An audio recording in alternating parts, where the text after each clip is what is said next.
কসবায় খালেদা জিয়ার রোগ মুক্তি কামনায় ও মুশফিকুর রহমানের সমর্থনে ইফতার ও দোয়া মাহফিল অনুষ্ঠিত।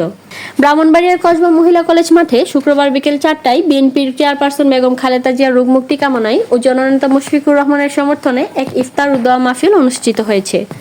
অনুষ্ঠানের আয়োজন করা হয় বিএনপির ভারপ্রাপ্ত চেয়ারম্যান তারেক রহমানের নির্দেশনায়। অনুষ্ঠানে সভাপতিত্ব করেন কসবা পৌরসভার সাবেক মেয়র ইলিয়াস আর সঞ্চালনা করেন সাবেক ছাত্রদল সভাপতি মেহেদী হাসান।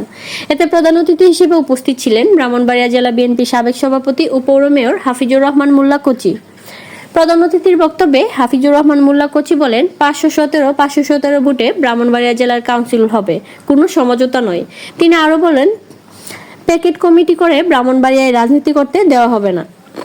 বিশেষ অতিথি হিসেবে উপস্থিত ছিলেন ব্রাহ্মণবাড়িয়া জেলা বিএনপির সাবেক সাধারণ সম্পাদক ও বিপি জহিরুল হক খোকন এবং জেলা বিএনপির সাবেক সদস্য ইঞ্জিনিয়ার নাজমুল হুদা খন্দকার।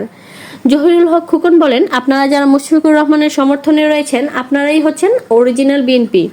তিনি আরও বলেন, মামলা হামলা ও মাদক কারবারিদের পদপদবি দিয়ে আওয়ামী লীগের সঙ্গে নিয়ে ব্রাহ্মণবাড়িয়ায় রাজনীতি করতে দেওয়া হবে না।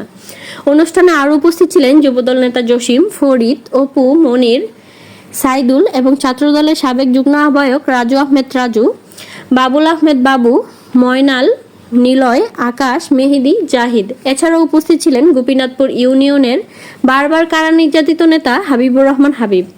বিভিন্ন এলাকা থেকে মুশফিকুর রহমানের সমর্থকরা স্লোগান দিয়ে অনুষ্ঠানে যোগ দেন, যা অনুষ্ঠানকে আরও প্রাণবন্ত করে তোলে।